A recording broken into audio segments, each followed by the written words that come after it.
video, we will demonstrate how that form-based authentication is working with role and role-based authentication. So let's run the application. We can find that GitHub resource in that article. So to run this application, you can go to directly the Spring Boot application main class, and you can click on this run button. There are a lot of options are there. You can directly run the application, or you can use a debug mode. So to better, we should go for debug mode.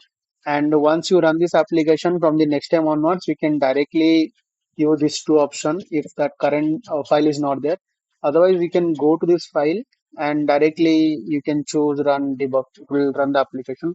So let's run the application. So meanwhile, the running the application, I will show the database to you. Like here, there are some users we created like using our form registration form. We will create some user, but for the demonstration purpose we created a few users directly. So here there are some roles also I created. So the role script I will give to you. There are two roles: is admin one is user. And here you can see role user underscore role table. We are providing user 3 as a admin, and rest of user what we created through mobile app, created through our application, it is directly assigned to the user role. So let's see our application is running or not. This application got started with spring sorry, port number 9897. Let's go to the browser and hit to the particular port number. Here you can see the login form. So directly we can give the username and password and you can log in directly here. Otherwise you can sign up. But the thing is when you are register one user, that is default role is user only. So if you want to give a admin role, so you have to go to database and do manually, or in code wise you can add something by passing some particular value. So let's just demonstrate like there is some user called Nirmal. He is that admin in this application. So we'll log into this user and I will show the main dashboard is here. So you can see we are coming like we came to the dashboard here, and there are two options. One is the admin dashboard and one is the user dashboard. To demonstrate, like the admin can visit admin dashboard and a user can visit only user dashboard. So though we log in as admin, if we click on the user dashboard, it will not show. But if I click on the admin dashboard, it will go to the admin dashboard. There is a no extra logic written, just a role-based authentication we done. So you can see here, like there are some options. These are not working just for the view purpose only we kept. We are like we navigate to the admin dashboard directly, or sorry, by clicking on the admin dashboard button. If you're going to main dashboard here, sorry, let me wait. Uh, okay, let me refresh. I think let me check. Is there some issue? No, admin dashboard. We are in admin dashboard. Okay. Okay. Let me log out. I think so. We can go to your like main dashboard from here. So you can see if I click on the user dashboard, it will show unauthorized. Okay.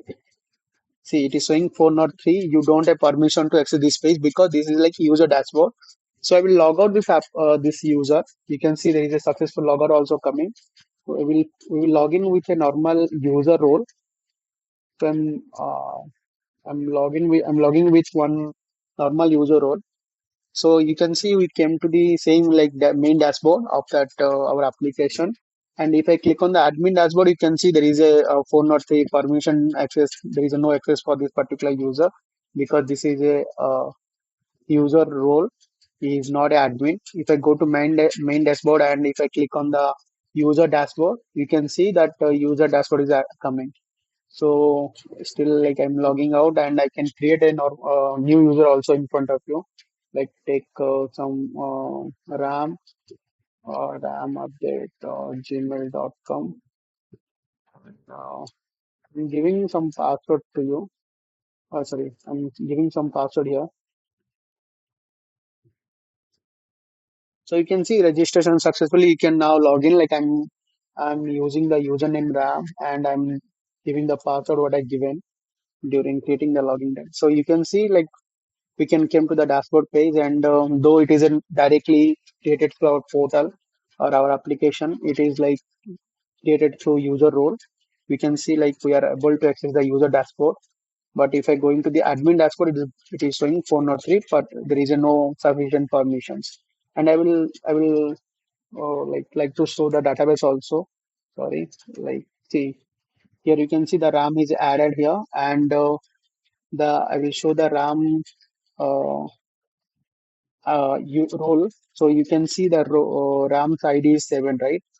ID is 7, and the same user and underscore role table 7 is mapped to 2. So in our role table, you can see that 2 is nothing but user. So if we want to give the permission, you can change code bys, and I will show here also that like I'm changing manually. That is not the recommended approach in the production, but you can do some for testing purpose I'm doing. So I'm doing logging out here. So I'm again logging with RAM, and I'm using the password what I given during that time. So you can see if I click on the admin dashboard now, it will open. But if I'm clicking user dashboard, it will not open because we changed RAM to admin. So you can see the admin dashboard is coming appearing here. If I'm going to main dashboard and I'm clicking on the user dashboard, it is showing the access is not there because we changed to the admin. If I'm logging out and if I'm giving some invalid password, okay, so you can see that authentication is failing. Like here, everything is handling properly. So you can take the code and you can check properly, and you can go through, you can demonstrate. For the reference, you can go through this video, and code wise, you can get the GitHub link in our article. Even like all the like related properties, everything you can go through, you can check properly. So we are following the Sonalid code standard also. So yeah, thank you.